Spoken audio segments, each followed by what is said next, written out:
여러분 안녕하십니까? 정격시사 정창준입니다. 윤석열 대통령 측이 두 번째 체포영장 발부에 입장을 밝혔습니다.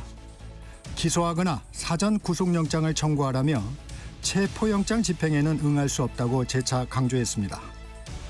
이런 가운데 공조수사본부는 2차 체포영장 집행 시기와 방식을 고심 중이고 한남동 관저 인근에는 긴장이 고조되고 있습니다. 한편 국회에서는 내란특검법, 김여사 특검법이 재표결 끝에 부결됐습니다. 주요 정치 현안, 김상훈 국민의힘 정책위 의장, 양부남 민주당 의원 차례로 연결해 말씀 나눠보겠습니다. 그리고 매주 목요일 코너죠. 진격의 경제, 문화 이슈에도 다양한 소식 준비되어 있습니다. 1월 19일 목요일 정격시사 출발합니다.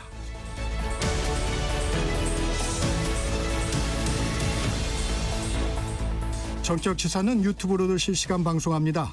문자 참여는 짧은 문자 50원, 긴 문자 100원이 드는 샵 9730, 콩 어플은 무료입니다. 제가 날짜를 잘못 얘기했군요. 1월 9일 목요일 정격시사 출발합니다.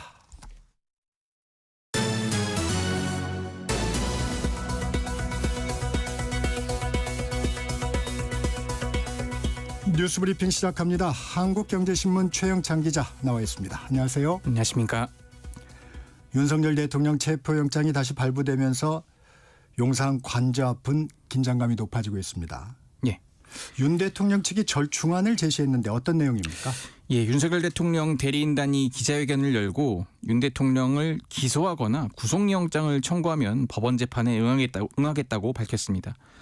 그러면서도 공수처가 공수처법상 관할인 서울중앙지법 대신 서울 서부지법에 청구하는 영장에는 응할 수 없다고 했는데요. 윤 대통령 측은 대통령을 체포하겠다는 목적은 조사를 위한 것인데 체포에 집착하는 이유는 망신주기라는 생각이 든다고 지적했습니다. 그러니까 기소를 하거나 구속영장을 청구하면 응하겠다고 한 건 구금된 상태로 조사를 받기보다는 이 공개된 법정에서 유무죄를 다투겠다는 건데요. 네. 내란죄 수사권이 없는 공수처 수사는 불법이라는 입장에는 변함이 없지만 추운 날씨에 국민과 경찰, 경호처 직원들의 희생이 너무 커서 한 발 물러선 것이라고 주장했습니다. 한 발 물러섰다. 이에 대한 공수처 측 입장은 어떻습니까? 예, 공수처는 윤 대통령 측 요구를 즉각 거부했습니다. 서부지법에서 발부받은 체포영장을 그대로 집행하겠다는 건데요. 윤 대통령 측이 내란죄 수사권이 없어서 불법 수사라고 주장한 데 대해서는 공수처는 이미 법원에 두 차례 영장을 발부받았다면서 다 해소됐다 이런 입장입니다. 공수처는 경찰 국가수사본부와 수시로 협의하면서 영장 재집행 계획을 수립하고 있는데요. 공수처는 그제 다시 발부받은 체포영장의 그 유효기간을 밝히지 않고 있어요. 그만큼 지금 1차 영장의 7일보다는 넉넉한 기간을 받은 것으로 알려졌는데 이 공수처는 집행을 서두르기보다는 최대한 철저하게 준비를 할 계획이라고 알려졌습니다. 네, 어제 저희 프로그램에서 더불어민주당 안규백 의원이 윤석열 대통령 도피서를 제기한 뒤 여야 공방이 벌어졌습니다. 윤 대통령으로 추정되는 인물이 포착됐습니다. 예, 지금 어제 낮 12시 53분쯤이죠. 서울 한남동 관저 위쪽의 영내 삼거리 방향으로 이 한누리 사람들이 내려오는 장면이 이제 한 언론사 카메라에 포착됐는데요. 경호처가 인간띠와 차벽으로 체포영장 집행을 막아선 그 3차 저지선 근처입니다. 네. 양팔과 다리를 넓게 벌리면서 걷고 있는 남성을 중심으로 이 경호인력으로 보이는 사람들이 허리를 숙여 인사했는데 이게 사실 걸음걸이나 손짓이 좀 윤 대통령과 흡사했거든요. 대통령실과 경호처는 이 남성이 윤 대통령인지에 대해서는 확인해 줄 수 없다고 했습니다. 네. 그런데 어제 오후까지 내내 이제 도피설이 계속 끊임없이 제기되자 대통령실은 대통령 위치는 보안 사안이지만 가짜 뉴스에 대응하겠다면서 대통령실이 이제 어쨌든 윤 대통령이 관저에 머물고 있다고 이렇게 확인을 했습니다. 네. 내란 특검법과 김건희 여사 특검법을 비롯해서 정부가 거부권을 행사한 8개 법안이 국회 재표결에서 모두 부결됐습니다. 그렇습니다. 지금 국회로 되돌아온 내란 특검법에 찬성한 국회의원은 300명 가운데 198명이었습니다. 찬성표가 2표만 더 나왔으면은 이 법안은 국회 문턱을 넘을 수 있었는데요. 네. 김여사 특검법은 찬성 196표였지만 역시 이것도 이제 200표를 넘지 못해서 부결됐습니다. 네. 이 국민의힘 지도부가 당론대로 특검법 저지에는 성공했지만 좀 상처를 입었다 이런 평가도 나오는데요. 이 무기명 수기로 진행되는 재표결에서 범야권이 다 해봐야 이제 192명이거든요. 네. 이 전원 찬성을 했다고 가정하면 내란 특검법에는 최소 6명, 김여사 특검법에는 최소 4명의 여당 의원이 찬성표, 이른바 이탈표가 나왔다는 계산이 나오기 네. 때문입니다. 또 양곡관리법 개정안 등 6개 법안도 재의결에서 부결돼 폐기됐습니다. 일단 부결은 됐지만 민주당은 법안을 다시 발의하겠다는 입장이죠? 그렇습니다. 지금 민주당은 당장 오늘 내란 혐의 특검법부터 재발의할 계획입니다. 이번에는 특검 후보 추천권을 야당만 갖는 게 아니라 제3자에게 맡기는 방식으로 수정하기로 했습니다. 여당 쪽에 이제 이탈표를 더 끌어내기 위한 전략으로 풀이되는데요. 네. 당론 부결 방침에도 이탈표가 늘어나면서 국민의힘도 지금 계속 전략을 수정하고 있는 것으로 알려졌습니다. 특검 추천권과 수사범위 등 특수조항을 뺀 채 그 자체적인 좀 특검 법안에 그 논의하기로 나선 건데요. 네. 이 때문에 지금 여당이 응한다면 이 지금 내란 특검법 관련해서는 여야 협상에 물꼬를 틀 수도 있지 않냐 이런 전망이 나오기도 합니다. 국민의힘 관계자는 어떤 제3자를 추천 주체로 둘지 또 독소조항은 어떻게 제거해 볼지 한번 협상해 볼 것이라고 말했습니다. 네. 민주당 전당대회 돈봉투 의혹 사건 핵심 인물이죠. 송영길 소나무당 대표에 대한 1심 결과도 나왔습니다. 예, 법원이 민주당 전당대회에서 돈봉투를 돌리고 불법 정치자금을 받은 혐의로 기소된 송영길 소나무당 대표에게 징역형을 선고했지만 이 돈봉투 부분에서는 무죄를 선고했습니다. 송 대표는 전당대회에서 당대표로 당선되기 위해 2021년 3월과 4월에 걸쳐 6,650만 원이 든 돈봉투를 민주당 국회의원과 지역 본부장에게 살포하는 과정에 개입한 혐의로 기소됐습니다. 네. 또 외곽 후원 조직 연구소를 통해서 불법 정치자금 7억 6,300만 원을 받은 혐의도 있는데요. 재판부는 연구소의 후원금이 송 대표의 정치 활동에 지원하는 데 쓰였다면서 이를 불법 정치자금으로 인정했습니다. 네. 다만 말씀드린 것처럼 돈봉투를 돌렸다는 혐의에는 무죄를 선고했는데요. 이정근 전 민주당 사무부총장이 검찰에 제출한 휴대전화에서 나온 돈봉투 관련 통화 녹음 등을 지금 위법하게 수집된 증거로 본 것입니다. 네. 검찰은 지금 항소 방침을 밝혔습니다. 네, 경제 소식도 알아보겠습니다. 삼성전자가 시장 기대를 밑도는 지난해 4분기 실적을 발표했습니다. 그렇습니다. 지금 삼성전자 메모리 반도체 한파 영향으로 시장 기대치를 크게 밑도는 지난해 4분기 잠정 실적을 내놨습니다. 2024년 4분기 잠정 매출은 75조 원, 영업이익은 6조 5천억 원인데요. 전년 동기 대비 매출은 10.7%, 영업이익은 130.5% 늘었습니다. 하지만 시장 기대치에는 좀 크게 못 미쳤는데요. 삼성전자 관계자는 스마트폰과 PC 수요가 줄어들고 또 메모리 반도체 그 영업이익이 감소했다고 밝혔습니다. 네. 지금 R&D 비용이라든지 첨단 공정 구축에 들어가는 비용이 들면서 지금 영업이익이 좀 줄은 건데요. 네. 또 지금 올해 상반기 실적도 사실 먹구름이 낀 상태입니다. 그동안 강점을 보였던 이 디램 반도체에서 이 중국 기업이 계속 저가로 쏟아내고 있어서 이 시장 가격이 떨어지고 있기 때문에 당분간 삼성전자 실적 반등이 쉽지 않아 보인다 이런 전망이 나오고 있습니다. 그렇군요.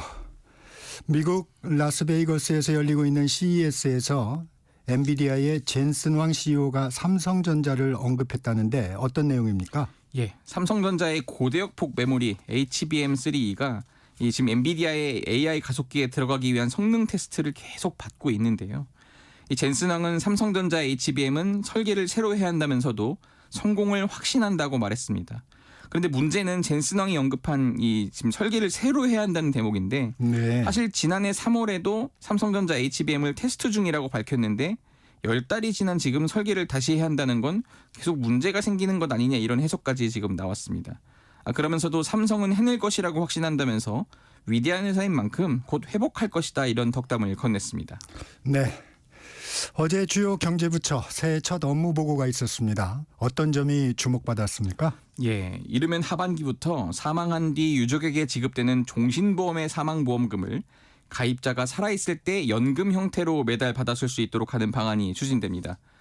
금융위원회의 새해 업무 보고에 담긴 내용인데요. 네. 현재 종신보험은 가입자가 사망한 다음에 자녀 등 가입자가 미리 지정한 사람만 받을 수 있습니다. 노후 생활이 어려워도 본인이 낸 보험금은 쓸 수 없는 구조인데요. 정부는 노후 생활을 안정을 위해 종신보험 보험료를 모두 납입하면 사망보험금을 담보로 연금 등으로 지급할 수 있도록 바꿀 방침입니다. 이 사망보험금은 연금 외에도 요양시설 입주권이나 각종 헬스케어 그런 이용권 같은 현물 형태로도 받을 수 있습니다. 그렇군요. 오늘 여기까지 듣겠습니다. 뉴스브리핑 최형창 기자였습니다. 감사합니다. 정격시사 듣고 계신 지금 시각 7시 30분입니다. 날씨 정보입니다. 중부와 경북 전북의 한파특보가 발효 중입니다. 일부 강원 산지는 영하 20도 이하까지, 또 서울을 비롯한 그 밖의 지방 곳곳에서 영하 15도에서 영하 10도까지 떨어졌습니다. 올 들어 가장 춥습니다. 게다가 날카로운 바람까지 더해지고 있는데요. 건강관리와 수도관 동파에 대비하셔야겠습니다. 그리고 현재 충청, 호남, 제주 산지의 대설특보 발효 중인 가운데 전남 서해안에 굵은 눈이 쏟아지고 있고요. 그 밖의 지역 지금은 소강 상태입니다만 오늘 충남과 호남, 제주 산지에 매우 강하고도 많은 눈이 내리겠습니다. 그 밖의 지역 대체로 맑겠고요. 오늘과 내일에 걸쳐서 내리게 될 눈의 양을 보면 울릉도, 독도, 제주 산지, 전라권 서부 5에서 20cm가량입니다. 충남권 5에서 15cm 안팎, 그 밖의 충청도와 경남 내륙 1에서 5cm가량 오겠습니다. 눈으로 인한 피해 없도록 주의해 주시고요. 보행자 안전사고에도 유의하셔야겠습니다. 또 대부분 지역 바람 강하겠고요. 특히 제주와 해안 쪽 매우 강한 바람이 불겠습니다. 또 동해안의 너울도 주의해 주셔야 되겠고요. 대부분 해상 파도 최대 4m 안팎입니다. 낮 기온 서울 영하 8도, 대전 영하 4도 등 낮에도 매우 춥겠습니다. 지금 서울의 기온 영하 12도입니다. 날씨 정보였고요. 다음은 이 시각 교통 상황 알아보겠습니다. KBS 교통정보센터의 정현정 씨입니다. 네, 출근길 상황입니다. 먼저 경부고속도로인데요. 서울 쪽으로 양재에서 반포까지 막히고 있고요. 반대 부산 방향은 반포에서 서초까지 밀리고 있습니다. 한편 싱글분기점 1차로는 버스 관련 사고 나서 처리하고 있고요. 더 가서 양산분기점에서 막히고 있습니다. 서해안고속도로 서울로 들어오는 길인데요. 금천부터 정차가 시작됐고요. 운산터널에서는 2차로에 화물차가 고장나서 처리하고 있습니다. 중부 내륙고속도로 창원 방향 창녕분기점에서는 고장난 화물차 서 있어서 처리하고 있고요.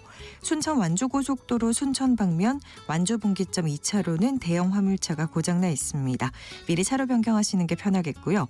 서울 시내 상황입니다. 대부분 구간 아직 수월한 가운데 강남 순환도로 수서 쪽으로 관악터널에서는 3차로에 고장난 채 서 있으니까요. 주의하시기 바랍니다. KBS 교통정보센터였습니다.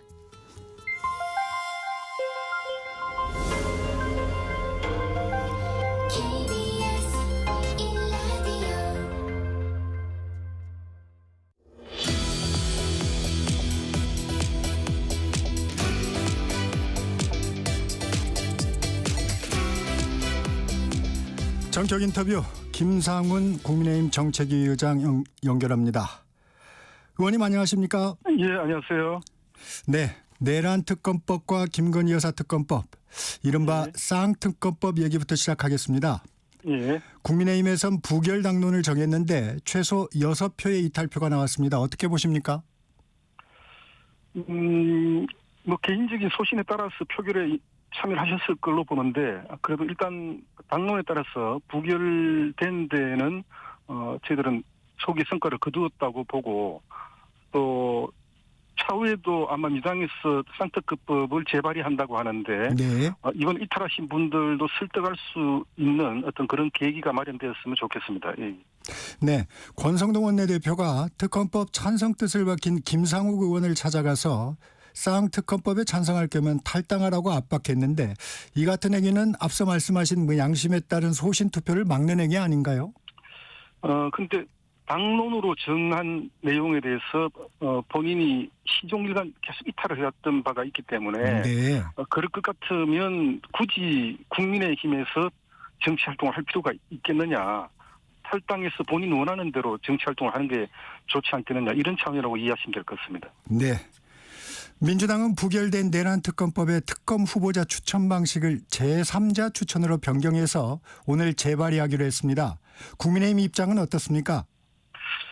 민주당이 발의하는 법안 내용을 찬찬히 한번 봐야 될 필요가 있어요. 이때까지 발의됐던 모든 특검법에는 법리적으로 좀 문제가 있었다고 저희들은 판단을 하고 있습니다. 네. 먼저 특검 추천권뿐만 아니고 가장 중요한 게 수사 범위인데, 수사 범위가 굉장히 애매모호했고 사실상 모든 행위에 대해서 수사가 가능하도록 하는 그런 특검법을 발의해 왔었어요. 네.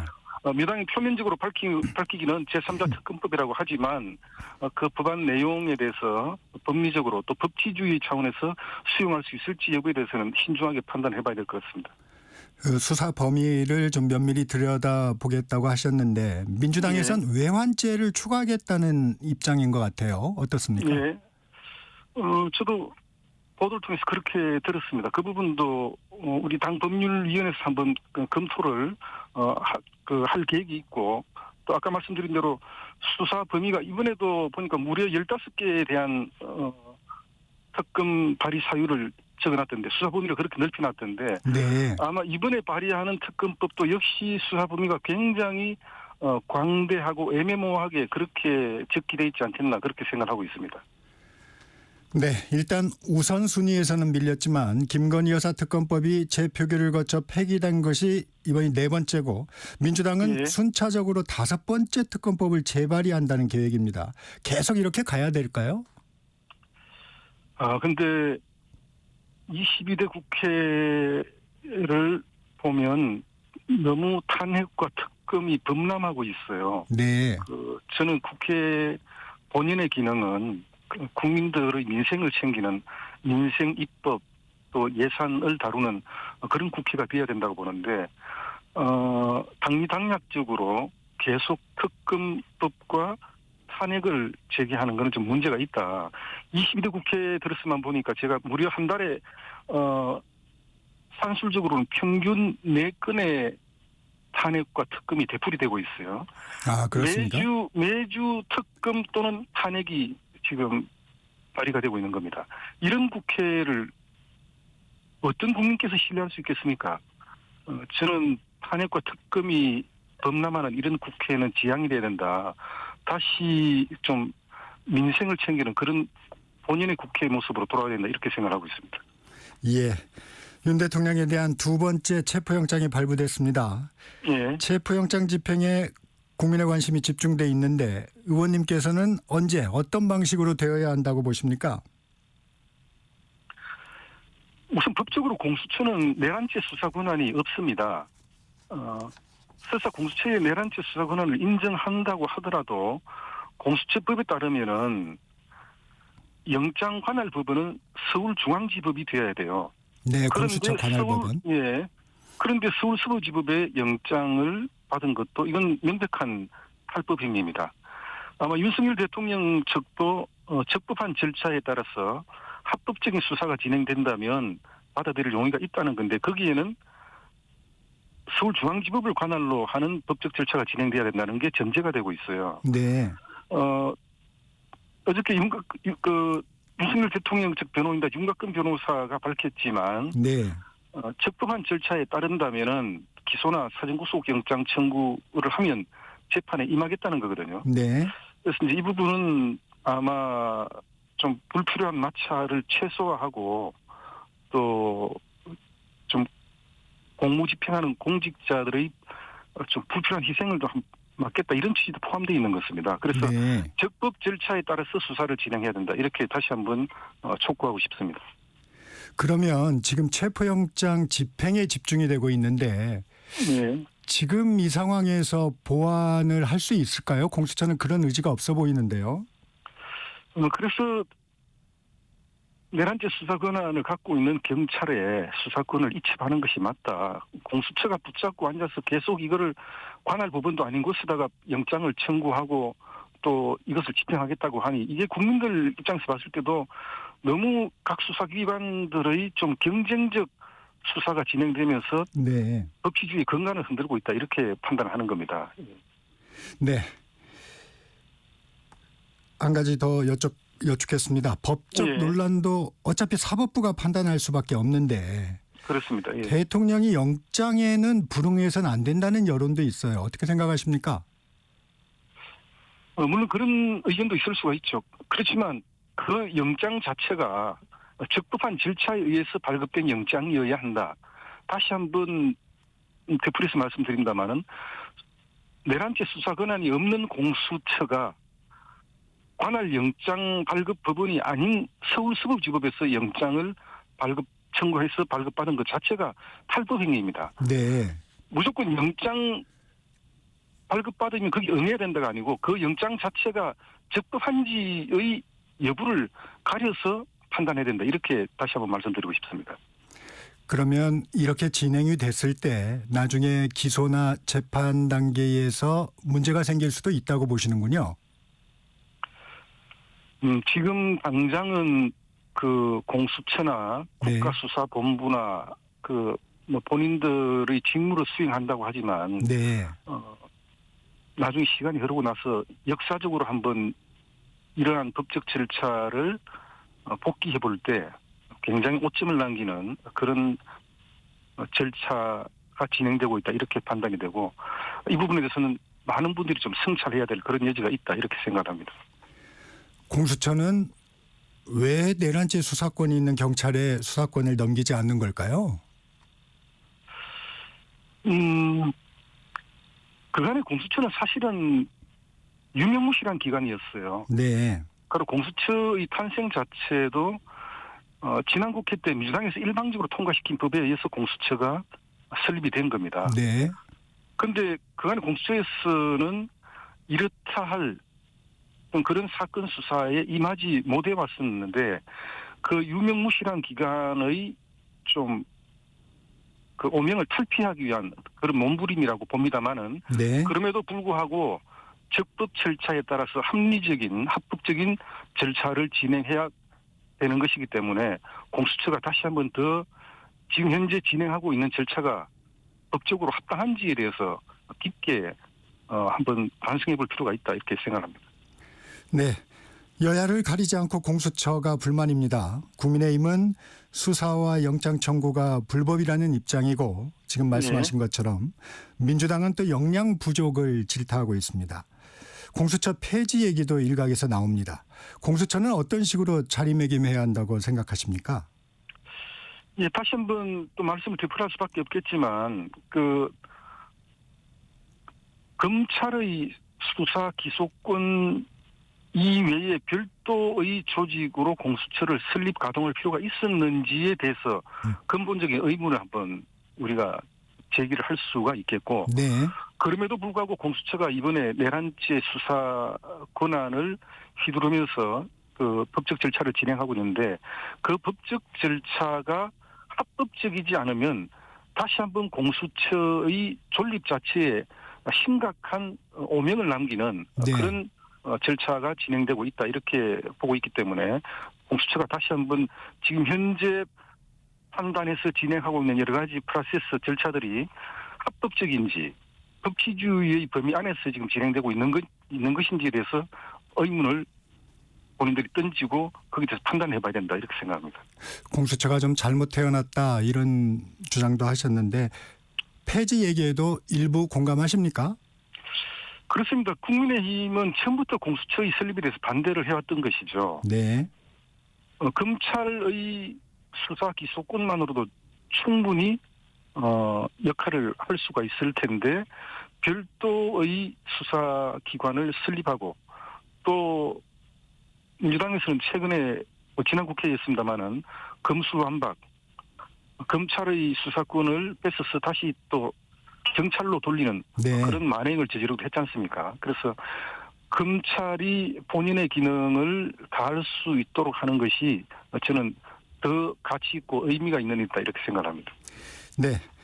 최상목 대통령 권한대행 경호처 지휘권을 이번에도 행사하지 않을까요? 어떻게 보세요? 권한대행이 공수처의 독립성을 보장하도록 하기 위해서 경호처 지휘권을 발동하지 않았다고 언급을 한 바가 있습니다. 네. 공수처법 3조에 보면 대통령 그리고 대통령 비서실의 공무원은 공수처 사무에 관해서는 의견 제시, 협의, 그 밖에 직무 수행에 관한 모든 일체 행위를 해서는 안 된다라고 되어 있어요. 네. 여기에는 최상목 권한대행도 포함되어 있는 겁니다. 네. 그래서 공수처의 독립성을 보장하기 위해서 경호처 지휘권을 발동하지 않았다는 권한대행의 발언에 저는 나름대로 공감을 하고 있습니다. 아, 이번에도 불개의 원칙을 지키는 게 맞다. 법률상으로. 그렇습니다. 예. 네. 그 대통령이 직무정지됐지만 예. 대통령이 신분을 유지하고 있으면 경호처 지휘권은 경호처장에게 있다는 주장도 있습니다. 이 부분에 대해서는 어떻게 생각하십니까? 헌법재판소에서 탄핵이 최종적으로 인용되기 전까지는 윤석열 대통령은 대통령 신분을 유지하고 있는 것입니다. 네. 대통령 신분을 유지하고 있다면 경호처의 존재 가치도 같이 인정이 돼야 된다. 그래서 조금 전에 하신 말씀은 저는 합당한 이야기다 그렇게 생각하고 있습니다. 네. 민주당은 경호처를 지휘 감독하지 않는다며 최상목 권한대행을 직무유기 혐의로 고발했습니다. 탄핵까지 거론되고 있지만 일단 법적 고발로 수위를 조절하고 있습니다. 이 부분은 어떻게 보고 계신가요? 민주당의 내심은 최상목 권한대행까지 탄핵시키고 싶겠죠. 저는 그렇게 생각하고 있다고 보는데 네. 다만 윤석열 대통령 또 한덕수 권한대행에 이어서 연이어서 탄핵 소추를 하게 될 경우에 민심의 반발이 굉장히 우려되는 그런 상황 아니겠습니까? 네. 한덕수 권한대행 탄핵 이후에 환율이 흔들리고 주가가 흔들리고 여러 가지 경제적인 부작용도 나타났던 바가 있기 때문에 네. 경제부총리를 경유하고 있는 최상목 권한대행을 탄핵했을 경우에는 본인들이 예기치 못한 어떤 그런 그 파급 효과가 있을 수가 있다. 그리고 또 민심 위반 현상이 있을 수가 있기 때문에 탄핵을 고발로 네. 꼼수가 아닌가 이렇게 생각을 합니다. 탄핵까지 이를 경우에 국민 여론이 그건 용납하지 않을 것이다. 이런 생각을 가지고 계십니까? 그렇죠. 윤석열 대통령에 대한 탄핵 사유에서 최근에 탄핵 소추 대리인단이 내란죄를 빼는 걸로 그렇게 지금 논의한 바가 있어요. 네. 거기에다가 또 한덕수 대통령 권한대행인데 대통령 권한대행의 탄핵 가결 정족수를 151명으로 했습니다. 과반으로 했어요. 네. 정말 국민 상식에 부합되지 않는 이런 행태였습니다. 그런데 여기에 대해서 지금 민심의 반발이 있었고 윤석열 대통령의 지지율이 42%로 올라가는 이유가 뭘까요? 이것은 굉장히 사리에 맞지 않는 부당한 절차에 대해서 윤석열 대통령에 대한 동정 여론이 일고 있다 이렇게 보는 겁니다.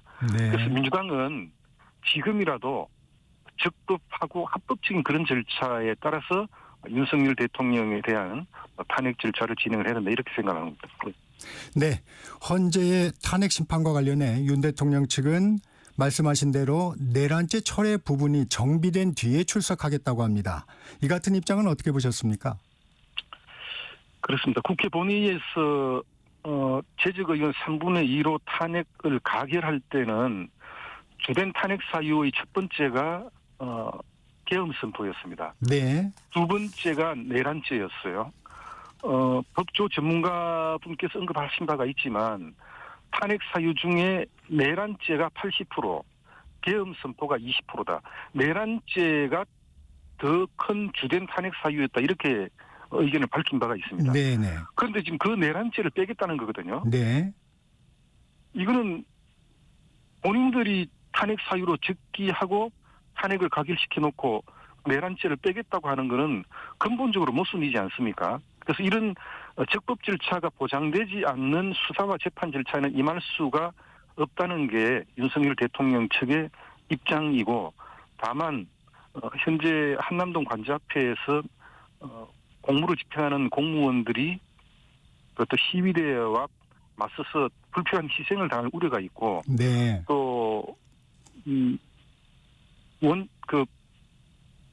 사고도 발생할 수 있는 그런 가능성이 있습니다. 연일 네.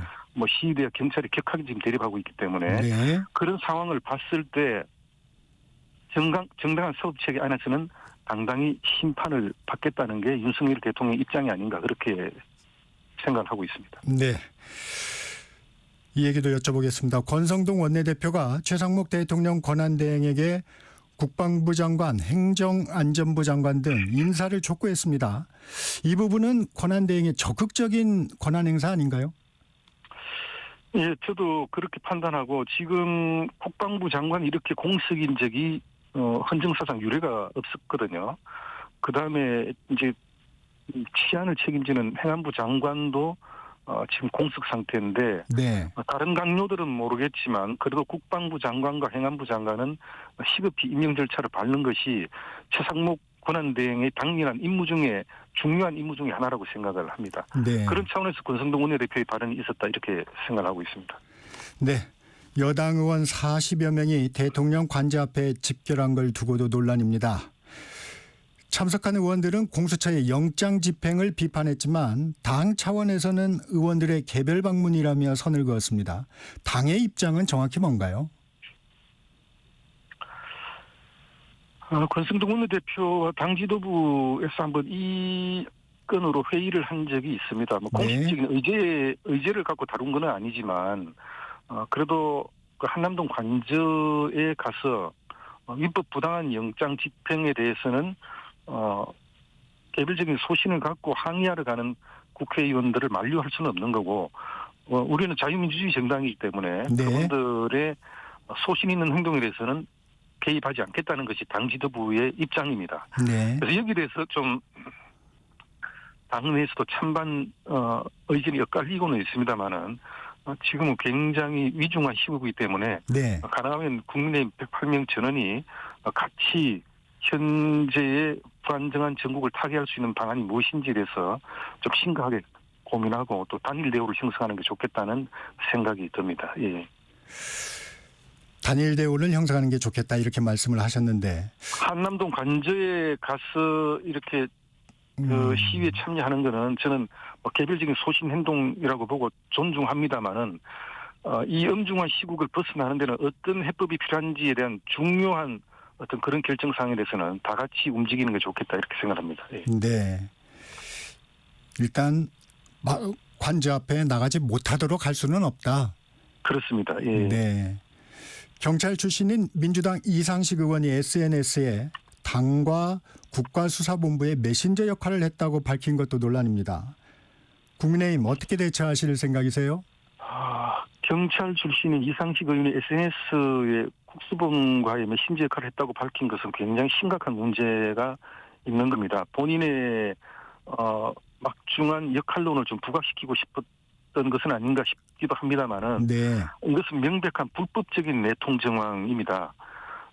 그래서 이게 국수본이 아니라 민주당의 직속수사본부인가 우리 국수본을 민수본이라고 불러도 할 말이 없을 것 같습니다.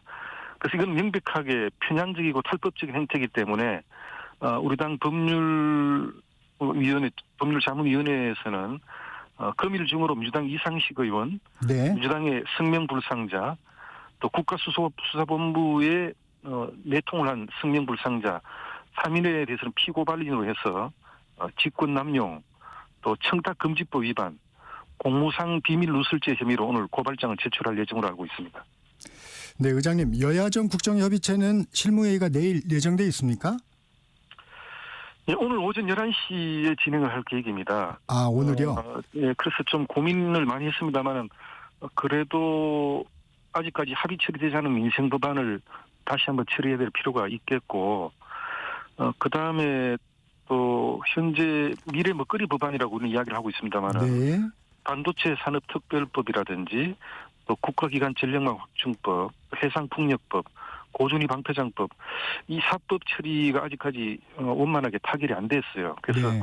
이런 법안 처리도 1월 임시의 본회의에서는 올려서 합의 처리하는 게 국민들 입장에서 봤을 때도 국회가 그나마 할 일을 하는구나라는 좀 신뢰감을 줄 수 있지 않을까 그렇게 생각을 합니다. 그래서 미처리 민생법안 합의 처리라든지 또 지난해 연말까지 처리하기로 했던 연금 개혁이 아직까지 네, 진행이 진척이 되지 않고 없죠. 있어요. 네. 그래서 연금 개혁은 어떻게 할 것인지에 대해서도 한번 논의를 해봐야 되고 또 가장 아마 민주당이 동의할지는 모르겠지만 제왕적 대통령제에 대해서는 반드시 이제는 개헌 논의가 있어야 되는 게 아닌가 하는 것이 현재 여론입니다. 그래서 네. 같이 여야가 개헌 특위로 좀 발족을 했으면 좋겠다는 생각이 들어서 오늘 한번 제안을 해볼 생각입니다. 민주당에서는 추경을 의제로 올릴 것이란 예상입니다. 어떻게 대응하시겠습니까? 국민의힘과 정부는 추경에 대해서는 현재 별도 입장을 내지 않고 있습니다. 이제 해바뀐 지 겨우 일주일밖에 안 됐어요. 네. 금년도에 책정됐던 예산의 조기 집행에 지금 몰입을 해야 될 때라고 봅니다. 빨리 금년도 본예산 돈을 빨리 풀어서 경기를 진작시키는데 최선을 다하고 거기에 좀 여력이 부족하다면 그때 추경을 논의하는 것이 맞다 이렇게 생각하고 민주당에서 이야기하는 추경에는 이재명 대표가 학수고대하고 있는 지역사랑상품권 1조 원, 네. 그 예산을 지금 많이 기대를 하고 있는 것 같은데, 예산부처하고 논의한 결과로는 지역사랑상품권은 추경 예산의 편성 항목으로 적합하지 않다는 것이 의견이에요. 그래서 네. 마무리해 현재 주시고요. 본 예산을 집행하고 부족할 경우에 그때는 추경을 논할 수 있다, 이렇게 말씀드리고 싶습니다. 네. 오늘 여기까지 듣겠습니다. 의장님 고맙습니다. 예, 감사합니다. 국민의힘 김상훈 정책위 의장과 말씀 나눴습니다. 잠시 전하는 말씀 듣고 2부에서 더불어민주당 양부남 의원 만나봅니다.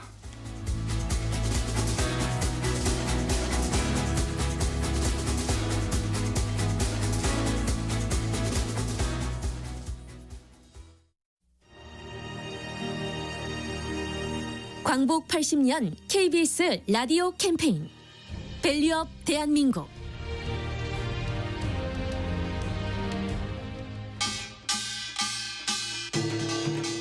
안녕하세요. 새해 복 많이 받으십시오. 사물놀이 김덕수입니다. 가장 한국적인 게 세계적이라고 했는데 가장 한국적인 게 저는 꽹가리 징장고북이라고 저는 알고 있습니다. 그 울림과 그 가락의 신명이 많은 보물이 있지만 저에게는 가장 큰 보물입니다. 어느 나라 뭐에 가든 많은 사람들에게 감동을 주고 그 속에서 우리는 어깨동무하고 신명나게 한 판을 함께 어우러져서 춤을 추고 소리를 하면서 끝난다는 거. 결국은 모든 세계 민족 음악의 근본이 리듬에 있다는 거. 민족의 음악이 되겠죠. 꽹가리 징장고북에 의해서 행해지는 모든 것. 그게 지난 80년 속에서 변화해온 지금의 우리의 전통 음악이 아닌가. 그거를 지키느라고 사물놀이는 변해왔다고 봅니다.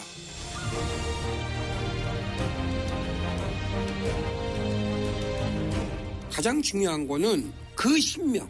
그래서 우리의 잊었던 문화가 아니고 이제는 우리가 잊으면 안 되는 우리의 것을 꼭 지키면서 가장 한국적인 게 세계적이라는 거 잊지 말아 주시기 바랍니다.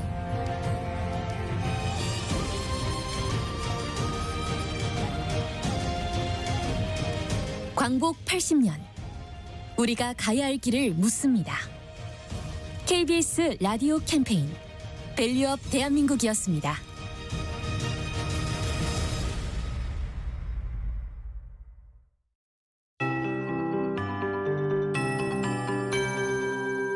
KBS 58분 날씨.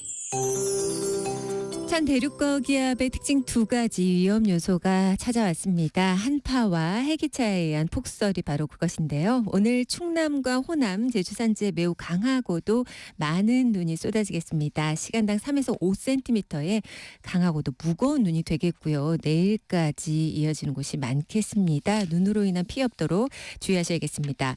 울릉도, 독도, 제주 산지, 전라권 서부는 내일까지 5에서 최대 20cm 안팎의 눈이 쌓이겠습니다. 주로 전라도 지역은 전라북도 쪽입니다. 또 충남 지역 5에서 최대 15cm, 그 밖의 충청과 경남 내륙에도 1에서 5cm의 눈을 예상하고 있습니다.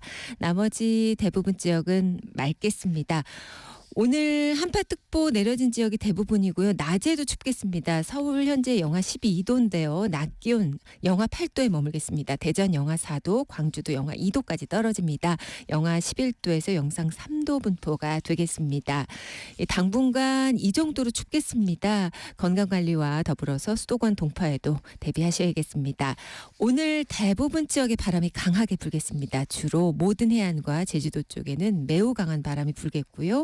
당분간 동해안에는 너울성 파도도 높겠습니다. 대부분 해상의 물결이 최대 4m로 높겠습니다. 지금 서울의 기온 영하 12도입니다. 강혜종입니다.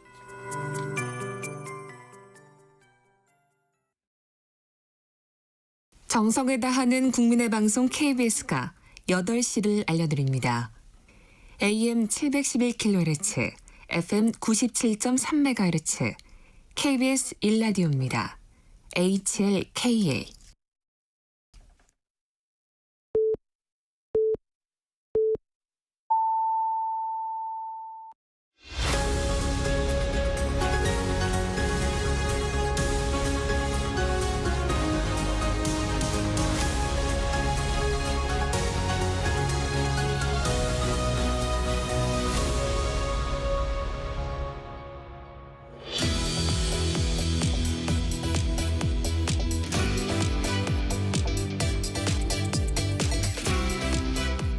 전격시사 2부 이어갑니다. 고지사항부터 전해드리겠습니다. 앞서 김상훈 국민의힘 정책위 의장이 언급한 여론조사 개요 말씀드립니다. 윤 대통령 지지율 42%로 말씀하셨는데 40%를 잘못 말씀하셨다고 하고요. 정치권에서 논란이 일고 있는 여론조사입니다. 한국여론평판연구소가 아시아투데이 의뢰로 지난 3일에서 4일 전국 만 18세 이상 남녀 1000명을 대상으로 ARS 방식으로 진행했고 윤 대통령을 지지한다는 응답률이 40%로 집계됐습니다. 자세한 내용은 중앙선거여론조사심의위원회 홈페이지 참고하시면 됩니다. 네, 전격 인터뷰 들어갑니다. 이번엔 더불어민주당 양부남 의원 만나보겠습니다. 의원님 안녕하세요. 예, 안녕하세요. 네, 고위공직자범죄수사처 체포영장 집행 시기와 전략 네. 어떻게 예상하세요?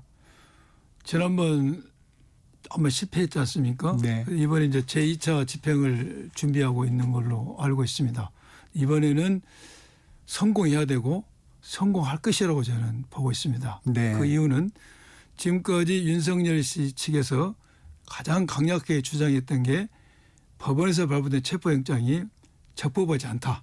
위법이다. 그걸 주장이지 않습니까? 네. 그래서 우리 경호처에서 이 집행을 저지하는 것이 정당하다. 네. 영장 자체가 적법하지 않으니까라고 주장을 했는데 그 주장이 법원에서 깨졌지 않습니까? 네. 집행이 신청을 했는데 법원에서 기각이 됐죠. 조목조목 따지면서 윤석열 측의 변호인단의 주장이 허무맹랑한 궤변이라는 것을 이제 인정을 했습니다. 그래서 그런 정당성이 사라졌다. 원래부터 정당성이 없었지만은 나름 네. 주장했던 정당성조차도 사라졌다.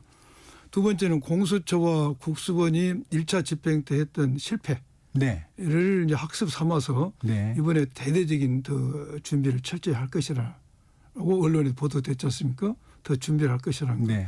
또한 세 번째는 지난번 집행 갔을 때 경호처장, 네. 차장, 네. 안전본부장 이분들이 이제 강력하게 지휘를 하면서 네.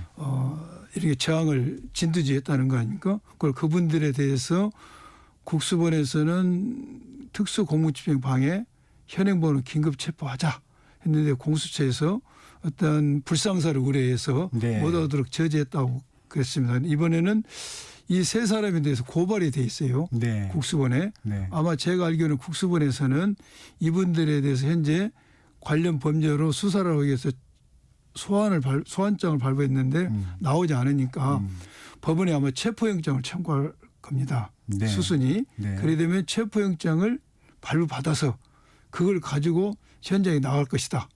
그러면 현장에서 가장 강력하게 저지하고 지휘하는 사람들을 뭐 공수처에 지휘받을 것도 없이 경찰에서 발부받은 체포영장이니까 그걸 집행한다. 그러게 되면은 강력히 지휘하는 지휘자가 없어질 것이라는 것이고 또 하나는 이 세 사람의 강력한 저지자 외에 현장에서 또 저지하는 자가 있으면은 엊그저께 공수처장이 법사위에 나와서 발언 내용을 보면은 네. 거기에 있어서 경찰이 만약 체포를 하겠다고 이야기하면은 경찰의 의견을 존중하는 편으로 아마 서로 간에 협의가 된 것 같아요. 네. 그래서 이번에는 성공할 가능성이 높다. 또 이거 성공해서 빨리 이런 불확실성을 제거해야 되지 않겠습니까? 저는 그런 생각이 듭니다.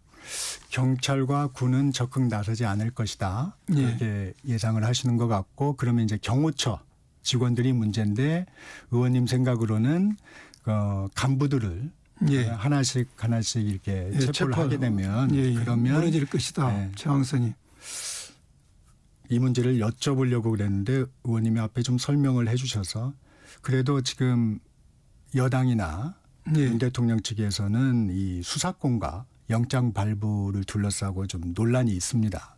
아예 이 부분을 좀 깨끗이 정리하고 영장을 집행하는 게 나중에 좀 이렇게 문제의 소지 아니면 후폭풍을 좀 예방할 수 있는 거 아닌가요?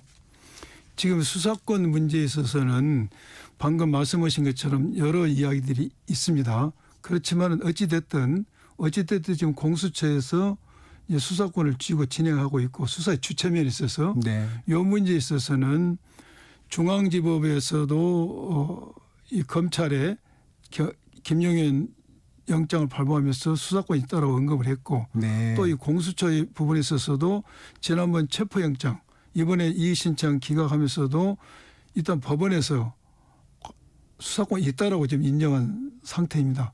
이 상태에서 다시 수사 주체를 바꾸고 이런 것은 오히려 윤석열 씨 측의 작전에 말려드는 것이죠. 작전이라 함은 작전이라면은 이런 수사를 지연시키는 것. 두 번째는 이제 관할을 다시 바꾸는 거죠. 네. 윤석열 입장에서는 조금 전에 말씀하신 것처럼 국수본으로 넘겨라. 네. 그럼 내가 거기 가겠다. 네네. 이런 이야기를 했지 않습니까? 네. 그럼 여기서 우리가 염려되는 게 자 국수본을 넘겼을 때 네. 국수본을 넘겼을 때 또 거기서 윤석열 씨가 내가 안가에서 조사받겠다. 그런 네. 말도 나온 것 같아요. 네. 그럼 과연 언론 보도가 있었죠. 언론 보도 있었죠. 안가에서 내가 조사를 안 받겠다는 게 아니다.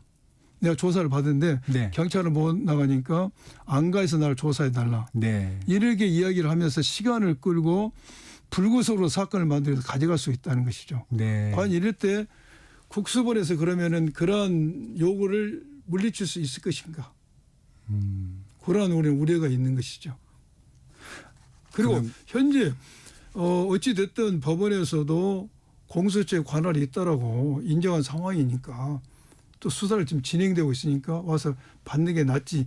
이 상황에서 다시 전체를 체계를 흐트려서 다시 수사권을 어떤 경찰에 넘기고 이런 부분에 있어서는 너무나 지연이 되는 것이죠. 지금 국민들은 이 추운 겨울밤에 한시라도 네. 빨리 불확실을 제기해서 거리에 나와 있는데 네. 이걸 사건을 계속 옮겨다니면서 지연시킨 것은 국민의 뜻을 반한다는 네. 생각이 드는 겁니다. 이 부분은 어떻습니까? 윤 대통령 측은 경찰 특공대는 목표가 대테러 진압이다. 네. 이 체포영장 집행에 나서는 것은 권한받기다. 이런 주장을 했는데 이 부분에 대해서는 의원님 어떤 생각? 지금 체포영장을 윤석열 씨에 대한 체포영장을 집행할 수 있는 사람은 네. 체포제에 편성된 공수처 직원과 예. 공수처의 파견 명령을 받은 수사 경찰관이 체포할 수가 있습니다. 나머지 대테러가 됐든 무슨 장갑차가 됐든 이 사람들은 체포를 하는 게 아니라 체포를 저항하는 세력을 이렇게 체포가 원활히 되도록 이런 정지 작업을 하는 것이죠. 네. 그래서 여기서 얼마든지 동원될 수 있는 문제입니다. 아, 그러니까 체포에 직접 해당되지는 않고 그렇죠. 그걸 저항하는 사람들을 그렇죠. 하는 네. 부분은 가능하다. 이렇게 보시는 거군요. 그렇죠. 아, 그런 부분이 있군요. 경호처는 이제 관절을 요새화하고 있습니다. 그리고 이제 공수처장도 마지막 집행이라는 각오를 하겠다. 뭐 예. 이렇게 얘기를 했는데 아무래도 물리적 충돌이 우려가 됩니다. 예. 물리적 충돌이 일어났을 때 가정입니다만 후폭풍이 좀 없을까요? 물리적 충동이 일어나면은 거기에 동원된 물리적 충동에 동원된 경호처 직원들은 자기 인생이 배리는 겁니다. 지금 적법한 영장을 집행하는 과정에 네. 물리력을 동원해서 저항한다. 제가 조금 전에 말씀드렸죠. 경호처는 경호법을 가지고 네. 나오는 것이죠. 네. 현직 대통령의 유해를 경호할 의무가 있고 네. 권한이 있죠. 그러나 적법한 법원에서 발부된 영장 거기에서 이의신청까지 기각된 이 상황에서 그 영장의 집행이 유해라고 볼 국민은 아무도 없을 겁니다. 그 유해가 아니죠. 적법한 공무 집행이지. 네. 경호처 직원이 무슨 바리케이트를 치든 철조망을 치든 맨몸으로 막든 중요한 것은 대전제는 대통령이든 유해라는 것이죠. 그래야 경호가 성립되는데 이것은 대통령의 유해가 아니라 적법한 영장의 집행입니다. 우리나라는 법치주의지 않습니까? 모두가 다 법원의 최종적인 결정은 법원에서 이루어진 것이고 그런 법원의 결정을 우리는 존중해야 될 법치 국가입니다. 그런 나라에서 경호처가 적법한 영장을 대통령의 유해로 본다는 것은 우리 대한민국의 근간의 법치주의를 흔드는 행위입니다. 네. 그래서 그러한 물리적 충돌을 염두에 두고 있는 경호처 직원들이 있다면 생각을 바꿔야죠. 이분들 구속됩니다. 구속되면 연금도 없습니다. 그걸 누가 책임집니까? 그래서 윤석열 씨가 무책임하다는 것이죠. 자기의 어떤 체포를 면하기 위해서 그 많은 사람들의 사지를 몰고 가고 있는 겁니다. 네. 최상목 권한대행은 이번에도 지휘권을 행사하지 않을까요? 지금 공수처에서 네. 최상목 권한대행에게 경호처가 영장 집행을 막지 말고 협조를 하라고 공문을 보냈지 않습니까? 네. 여기서 묵묵부답하지 않습니까? 네. 그리고 지금 물리적 충돌이 있어서는 안 된다라고 원론적 이야기를 하고 있어요. 네.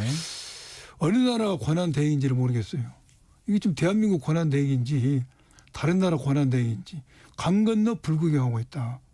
공직자로서 권한대행에서 아주 무책임한 처사라 생각이 듭니다. 법률가 출신이시니까 이 부분도 좀 여쭤볼게요. 예. 지금 이제 최 대행은 공수처법 3조 3항을 들어서 불개입 원칙을 고수하고 있는 것으로 전해지고 있는데 예. 그 3조 3항 뭐 대통령 비서실의 공무원은 공수처의 사무에 관해 요구, 지시, 의견 제시, 협의 등을 해서는 안 된다. 그래서 협의 자체가 위법이다 이런 생각을 가지고 계신 것 같은데 이 부분은 어떻게 해석하세요? 대통령으로서 지금 그 내용은 수사에 있어서 감나라 배난을 할 수는 없죠. 해서는 안 되죠. 그렇지만 이것은 서로 국가기관이 충돌하고 있지 않습니까? 그럼 이런 국가기관을 충돌하는데 누가 조정을 해야 되겠습니까? 당연히 대통령이 있으면 대통령이 해야 되는 것이고 권한대행이니까 그런 조정할 의무가 있는 것이죠. 그렇군요. 저는 그렇게 보고 있습니다. 네. 예. 민주당에서 최 대행에 대한 불만이 좀 쌓여가고 있습니다. 예. 이번에도 지휘권 행사를 하지 않아서 유혈 사태가 일어나고 체포가 만약에 예. 의원님 예상과 다르게 실패로 돌아간다면 최 대행에 대한 책임을 묻는 계획을 할까요? 지금 최 대행은 이번에 제2차 집행에서 실패 여부와 상관없이 네. 헌법재판관 한 명 임명 안 하는 문제, 네. 또한 거부권을 행사했던 문제, 네. 또 1차 집행에 있어서도 강경 건너 불구경했던 문제, 이런 문제에 대해서 우리 민주당 입장에서는 이미 임계점을 넘었어요. 임계점을 넘었고 또한 헌법재판관을 한 명을 임명하지 않은 문제에 대해서도 얼마든지 탄핵도 요건이 된다는 게 우리 입장이지만은 현재의 여러 가지 국내 정치 상황, 네. 경제 상황에서 지금 참고 있는 상황입니다. 그러면 그 임계점의 한계는 어디입니까? 저도 잘 모르겠어요. 임계점의 한계를 넘지 않았으면 좋겠습니다. 지금. 네. 1차 체포영장 집행 과정에서 여러 논란들이 이제 나오면서 공수처 무용론, 뭐 경호처 폐지론 이런 것까지 나왔습니다. 이 기관들의 문제는 뭐라고 생각하세요? 혹시 지적해 주시면. 공수처는 공수처법에 보면은 똑같은 사건을 다른 수사기관이 수사하고 있으면 자기가 이첩을 요구할 수가 있습니다. 네. 그런 막대한 권한이 있죠. 그래서 경찰과 검찰이 하고 있던 내란죄 수사를 이첩 요구를 네. 받아서 본인들이 수사를 하고 있다고 하는데 이번에 보여준 태도는 정말로 국민을 실망시켰지 않습니까? 네. 수사 경험도 없고 의지도 없고 능력이 없다는 것을 이제 만천하에 보여준 겁니다. 네. 그래서 이번에도 2차 집행에도 이제 명운을 걸고 있는데 네. 사실 저도 뭐 분노 게이지가 올라가니까 공수처가 존재할 필요가 있는가 네. 이래가지고 어떤 의지와 능력도 없으면서 기관의 이익만을 생각해서 무작정 사건을 가져오고 이렇게 뒷처리를 보다는 공수처 존재할 의미가 있나 생각이 드는데 뭐 화난다고 해서 기관을 함부로 없앨 일은 아닌 것 같고 네. 여기에서 우리가 이번에 공수처의 이러한 능력을 보고 능력을 키울 수 있는 공수처의 어떤 존재 의미를 제대로 역할을 할 수 있도록 우리가 제대로 보강해야 되지 않냐 이런 걸 느꼈고요. 경호처 문제는 또 다른 각도에서 생각할 필요가 있습니다. 아마 이게 모든 다른 해외 사례는 경찰이 대통령 경호를 이제 전담을 하고 경찰에 대통령 경호 업무가 있다고 합니다. 네. 그런데 우리나라만 이제 대통령 경호 업무가 경호처로 독립됐다고 하는데 이 부분에서 이번에 경호처가 이런 불법을 자행한 걸 보고 우리 민주당 의원들 중에서 일본은 경호처를 폐지하고 경호처를 경찰로 이관하는 법을 지금 발의를 준비하고 있고 일부 발의된 상태가 있습니다. 지금 그래서 이번 기회에 경호처에 대해서는 다시 한번 재설계가 필요하다. 하는 게 우리 민주당의 많은 의원들이 가지고 있는 생각입니다. 경찰 이관도 적극적으로 검토할 수 그렇죠. 있다는 경찰로 생각이군요. 이관을 시켜야 되겠다. 네. 아까 잠시 언급해 주셨지만 윤 대통령 측은 중앙지법에 영장을 청구해서 사전 구속영장을 청구하면 응하겠다. 이 부분은 말씀하신 대로 지연 전략에 완전 꼼수죠. 네. 완전 꼼수입니다. 지금 공수처법에 보면은 원칙적으로 중앙지법에 영장을 청구하도록 되어 있습니다. 네, 관할이. 그러나 공수처법에 보면은 공수처 검사는 형사소송법과 검찰청법의 검사의 권한을 그대로 가지고 있고 그 법을 준용하도록 되어 있어요. 그런데 우리가 형사소송법과 검찰청법에 보면은 피의자의 주소지, 살고 있는지, 그다음에 범죄 행위지, 증거가 있는 곳에 영장을 또 청구할 수가 있습니다. 그렇기 때문에 이번에 서부지법의 영장 청구 자체가 전혀 위법이 아니다. 네. 하는 것입니다. 첫째, 제가 그걸 짚고 싶고. 네. 두 번째, 그러면 윤석열 씨가 주장한 대로 중앙지법에 영장을 청구하자. 그러면 본인이 이제 나가겠다고 이야기했어요. 그럼 이 부분을 봤을 때 중앙지법에 구속영장을 청구했을 때 본인이 과연 나갈 수 있는가? 그 부분도 궁금합니다. 궁금하죠. 본인이 안 나가면은 이게 이렇게 됩니다. 사전 구속 영장은 두 종류가 있는데 체포를 해서 청구하는 영장이 있고 체포하지 않은 상태에 영장을 청구할 수가 있습니다. 네. 이게 사전 구속 영장이라는데 그렇게 되면 판사가 구인장이라는 걸 발부해줘요. 그럼 데려와봐라. 그 피해자를 네. 죄를 지었는지 안 했는지 내가 알아봐야 되겠다라고 네. 데려와라 구인장을 발부해 줍니다. 그리고 데려오면 신문을 합니다. 그러면은 데려오는 과정이 어떻겠어요? 이번 체포하고 똑같죠. 데려와야 되니까. 스스로 안 나오면 이런 체포와 같은 과정을 겪어야 된다 이것입니다. 사전 구속영장도 영장 실질 심사처럼 이렇게 나가서 하는 건 아닌가요? 그렇기 때문에 구인장을 발부해서 데려와라는 것이죠. 사람을. 아, 그게 그 과정입니까? 그런 과정이죠. 네. 스스로 안 나오면은 영장을 청구한 공수처에서 윤석열 씨를 데려다가 법정에 판사 앞에 세워야 됩니다. 네. 그런데 스스로 나가지 않으면은 체포 과정과 똑같은 일이 벌어질 거 아닙니까? 안 나오면은. 그럼 판사가 데려오지도 못한 사람을 영장을 발부해 주겠습니까? 발부 안 되는 겁니다. 또 가사 100번 양보해서 윤석열 씨 말을 믿어서 중앙지법에 영장을 청구하면은 내 발을 걸어가겠다. 나갈 수 있다. 나갔을 경우에 그럼 판사가 영장을 발부해 주게 하는 겁니다. 기각될 가능성이 높습니다. 왜? 한 번도 검찰에서 공수처에서 윤석열 씨 변명을 조사해 본 적이 없어요. 네. 조사도 하는 상태에서 영장을 청구했다? 판사는 영장 기각하기가 쉬워요. 이걸 다 아는 거죠. 예, 검사를 오래 했기 때문에. 이것은 꼼수고 이렇게 가면 최악의 수고 이것은 윤석열 씨의 작전에 손을 들어주는 것입니다. 그래서 우리 공수처에서는 어떻게 사람을 체포를 해가지고 조사해가지고 영장을 청구하는 과정. 이게 정상적인 과정이죠. 조사를 하지 않으면 구속영장은 나오기가 힘들다. 꼭 그렇지 않았지만은 나올 가능성이 부족하다. 기각될 가능성이 있죠. 그런데 네. 왜 공수처가 그런 리스크를 안으면서 그쪽의 요구를 들을 이유가 없죠. 알겠습니다. 헌재 얘기도 좀 해보겠습니다. 탄핵 심판에도 내란죄 제외 문제가 지금 있지 않습니까? 이게 좀 정리가 되면 출석하겠다 이렇게 얘기를 했어요.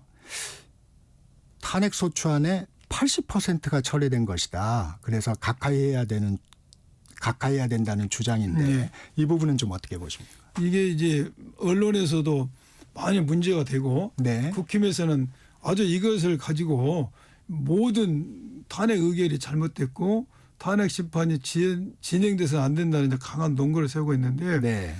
이게 이제 탄핵 소추문을 작성을 할 거 아닙니까? 이게 네. 탄핵 소추문을 작성할 때 있는 행위를 다 씁니다.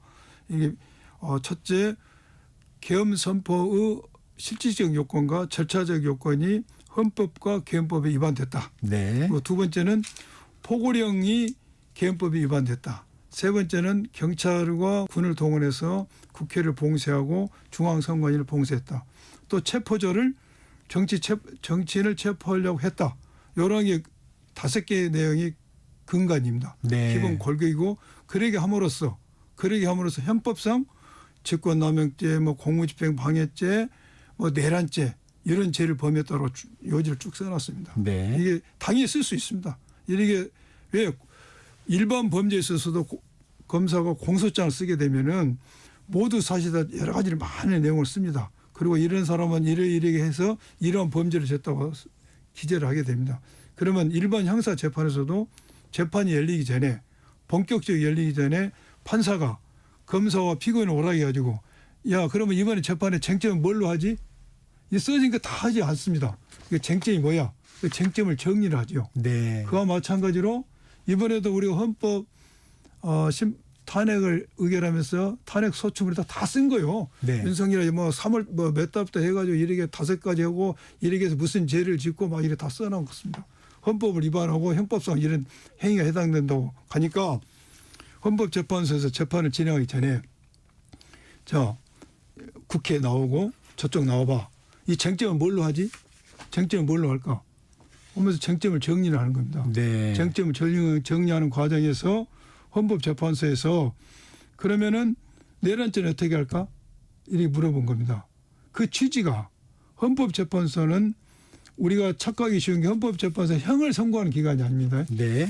이 고위직 공무원이 과연 직무를 계속 수행하도록 하는 게 적합하냐 마냐.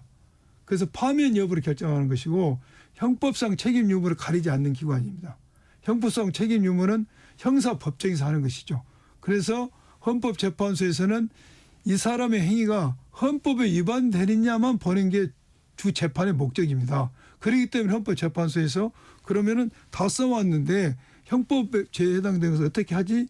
이 의견을 물은 것입니다. 우리 국회에서도 헌법재판소는 당연히 헌법만 판단한 거니까 또 지난번 박근혜 탄핵 때도 그런 형법적 부분을 다 뺐기 때문에 그러면은 내란죄 부분, 형법 부분은 헌법 위반에 포함해서 판단해 주세요. 이렇게 이야기를 했던 겁니다. 그렇게 해서 헌법재판소에서 그건 오케이 이렇게 진행하지 이렇게 정리가 됐던 문제지 이 부분을 처리한 게 아닙니다.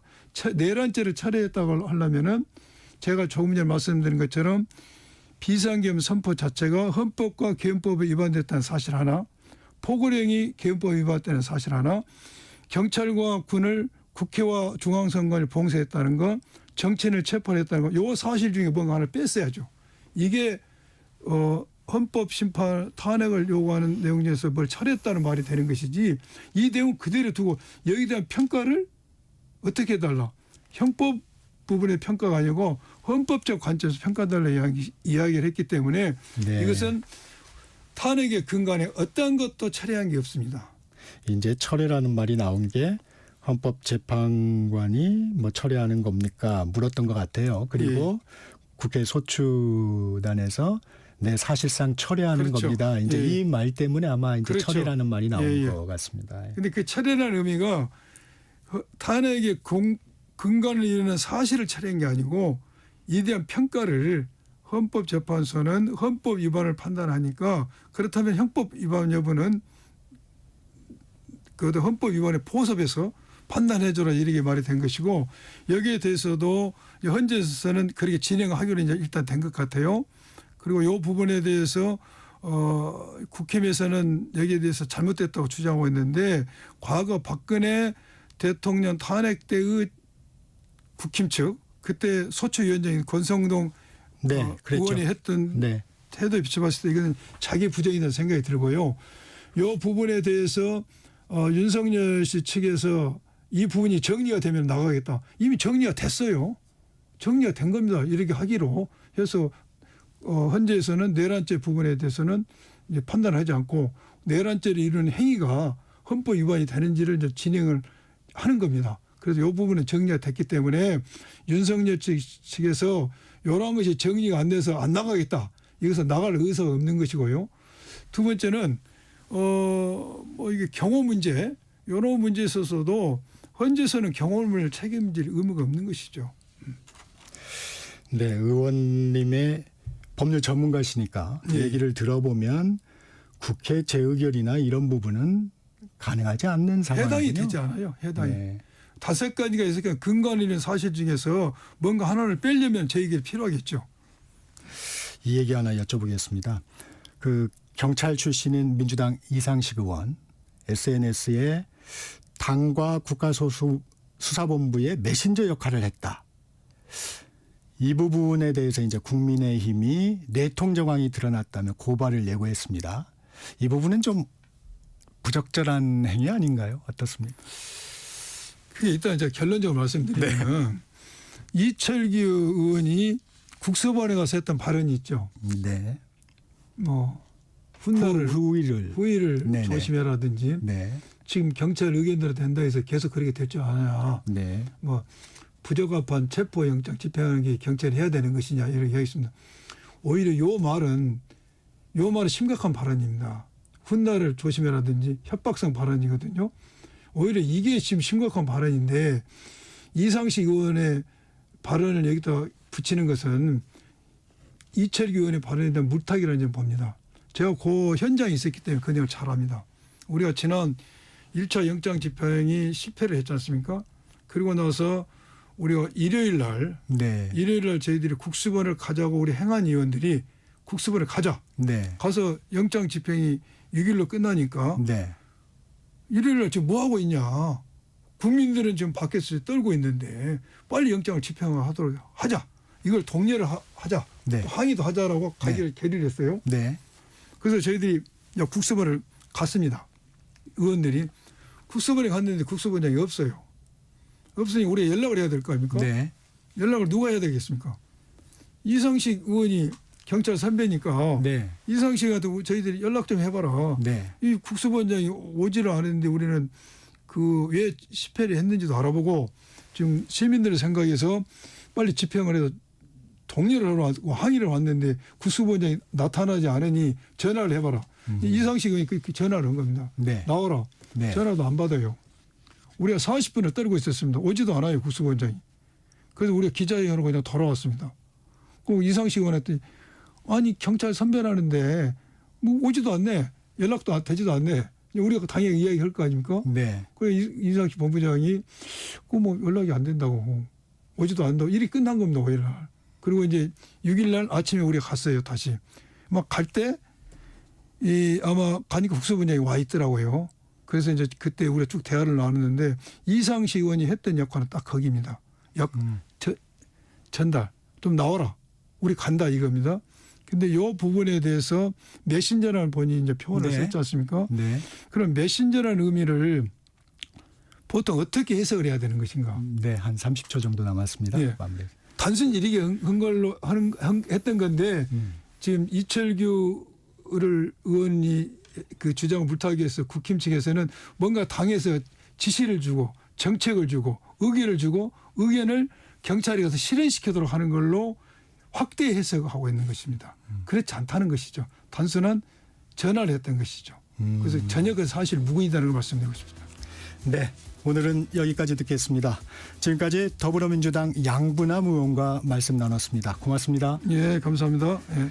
잠시 전하는 말씀 듣고 3부에서 뵙겠습니다.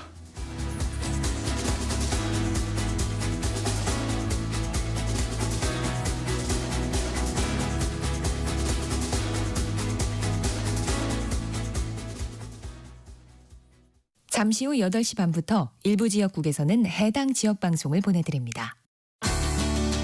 워렌 버핏은 가치 투자, 필립 피셔는 성장주 투자, 피터 린치는 장기 투자. 방법은 달라도 목표는 하나. 성기영의 경제쇼가 성공의 길로 안내합니다. 깊이 있게, 명쾌하게, 지금 이 시대 경제에 관한 모든 것을 알려드립니다. 평일 오후 4시 5분 성기영의 경제쇼와 함께하십시오.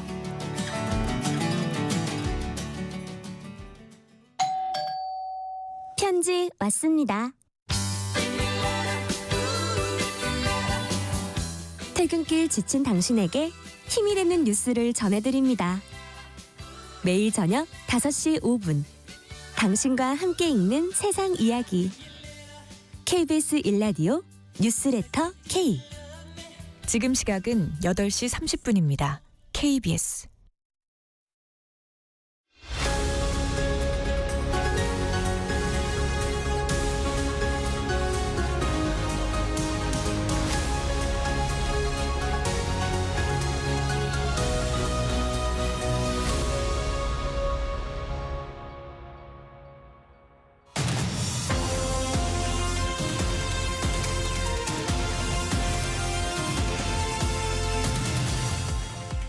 매주 목요일 성큼성큼 경제에 다가가는 진격의 경제 시간입니다. 오늘은 새해 부동산 시장 동향에 대해서 짚어보는 시간 마련했습니다. 도움 말씀 위에 커넥티드 그라운드 최상욱 대표 모셨습니다. 대표님 안녕하세요. 예, 안녕하세요. 올해 전망하기 전에 먼저 지난해 우리나라 부동산 시장 분석해 보겠습니다. 그 아파트 매매 시장, 전월세 시장 따라 한번 설명을 해 주시죠. 일단은 지난 한 해 동안을 설명을 하는 데는 실거래 지수를 가지고 얘기를 하는 게 제일 편할 것 같습니다. 네. 그래서 아파트를 먼저 말씀을 드리면은 수도권은 23년 12월에 실거래 지수가 140 지수 정도 됐습니다. 네. 140은 17년 말 가격 대비해서 그때가 100이었으니까 17년 말이랑 비교해서 한 1.4배, 40% 정도 오른 거였는데 그 말이군요. 네, 24년 말에는 147이었거든요. 그래서 수도권은 140에서 147로 이제 지수 기준으로는 약 5% 정도 상승을 한 것입니다. 네. 그리고 지방 같은 경우에는 그 똑같은 지수가 107.5였는데 107.0이 됐으니까 지방 같은 경우에는 실거래 지수가 하락을 해서 발표를 했다 이렇게 보시면 될 것 같고요. 그리고 광역시는 113에서 똑같이 연말에도 113이었어요. 그러니까 네. 광역시는 아무 변화가 없었다 이렇게 보시면 될 것 같고 마지막으로 서울이 157에서 170이 됐거든요. 그래서 서울 같은 경우에는 실거래 지수 기준으로는 약 한 9% 정도 상승을 했다고 보시면 될 것 같고요. 참고로 서울의 전고점은 190이었어요. 그래서 그런 때가 있었습니까? 네, 21년 12월 달 기준으로는 190포인트였는데 네. 22년 하반기에 약 20% 넘는 큰 조정이 있어가지고 서울도 네. 140대로 하락을 했다가 그게 150대로 23년에 좀 올라왔고 올해는 170까지 올라온 것이거든요. 네. 그리고 실거래 지수는 이게 한 달 이상의 시차가 좀 있다 보니까 12월 말 것까지 완전 집계된 건 아닌데 그 계엄 탄핵 전국을 맞이하면서 12월에 실거래는 좀 약세로 나오고 있는 지역이 있다 보니까 아마 이 정도로 마감을 하지 않을까 싶고 어쨌든 작년 한 해만 놓고 보면은 시쳇말로 서울만 올랐고 지방은 이제 오히려 하락을 했고 지방 광역시는 완전 똑같은 그런 실거래 지수를 유지를 했고요. 서울이 좀 크게 오르다 보니까 그걸 그냥 묶어서 수도권은 아까 5% 정도 올라간 걸로 설명이 되는데 그것도 사실은 다 서울에서 올린 거거든요. 그렇게 보시면 될 것 같습니다. 이게 아마 실거래가를 기준으로 지수를 산정할 거니까 이게 좀 정확해 보이네요. 네, 이게 코스피 지수나 이런 코스닥 지수도 다 실거래 지수이거든요. 네. 그래서 그런 개념으로 생각하시면 좋겠습니다. 대표님, 전월세 시장은 좀 어땠어요? 전월세 시장도 그 매매 시장이랑 사실은 거의 뭐 똑같다고 생각을 하시면 되는데 네. 전세 시장 먼저 말씀드리면 전세 시장은 전국 기준으로는 이것도 전세 지수가 있거든요. 네. 전세 지수가 23년 말에 120에서 24년 말 정도가 됐을 때 124로 약 2% 정도 지수 올랐는데 수도권이 120에서 128로 이제 5% 이상 올랐고요. 그리고 지방은 115에서 116으로 지방의 전세 시장도 1% 정도 1%포인트 정도 올랐다고 생각을 하시면 되겠습니다. 광역시도 전세가 올라서 108에서 110 여기도 한 이제 퍼센티지로는 1%대 이상 올랐고 그러니까 작년에 매매 시장은 전반적으로 잠잠했지만은 임차 시장은 매매 시장보다는 좀 강세였고요. 서울도 125에서 132 됐거든요. 서울도 한 7에서 8% 정도 상승을 했고 그거는 이제 6, 7% 정도 올라갔습니다. 그래서 매매는 서울이 좀 유난히 강세였고 임차는 작년에 그냥 우리나라 경제 성장하는 것만큼 오르거나 아니면은 수도권은 좀 더 세게 오르거나 이런 상황이었습니다. 그래서 아마 올해도 그 많은 분들이 생각하시기에 어쨌든 한국이 1%대 실질 성장을 하지만은 물가가 1.99고 그다음에 실질이 1.9면은 명목 합산으로는 3.8 올라간다는 거거든요.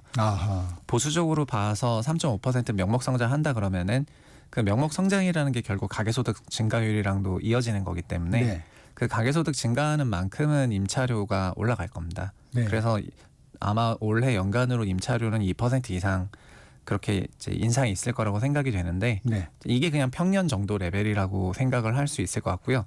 다만 작년 재작년에 임차 시장은 매매랑은 조금 다르게 아파트랑 비아파트로 나눠진 그 시장이 있었는데 비아파트 쪽에서 전세 사기 사건이 너무 크다 보니까 비아파트 기피 현상이 아주 크게 일어났고 그러면서 소형 아파트나 소형 주택으로 많이 넘어왔거든요. 그러면서 임차 시장이 좀 더 강세가 됐었던 부분이 있습니다. 그래서 올해 그냥 거시적으로는 성장률과 유사하게 갈 거라고 보면서도 미시적으로는 비아파트 시장 안정화가 되는지 여부가 임차료 안정화에 되게 중요한 것 같고요.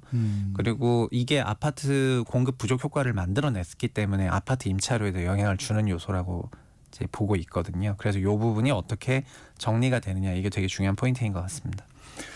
올해 예측도 조금 해주셨는데 네. 그 아파트 매매 시장 좀 많이 궁금합니다. 이걸 좀 올해는 어떻게 될 걸로 보세요? 일단은 현재 기준으로는 작년 12월부터 이제 거래가 좀 위축이 되고 그리고 관망세가 좀 짙어지는 모양새가 2016년 말 17년 초에 있었던 그 박근혜 정부 탄핵 정국이랑 부동산 시장이 굉장히 유사하고 그래서 사람들이 이제 과거로부터 좀 많이 하고 있는 상황이거든요. 2016년 말에도 2016년 연간으로는 이제 상당한 강세장이었고 전국적으로 다 매매 시세가 크게 오르고 있었지만은 탄핵 정국을 맞이하게 되면서 상승률이 월간 1%대 아주 강세가 나오다가 0%로 내려갔거든요. 그렇게 네. 이제 3개월 정도를 갔습니다. 네. 그래서 아마 지금도 12월이나 1월, 2월 같은 경우에는 거의 사실상 매매 시세가 변함이 없이 이어지지 않겠는가 이렇게 생각을 하고 있는 거고요.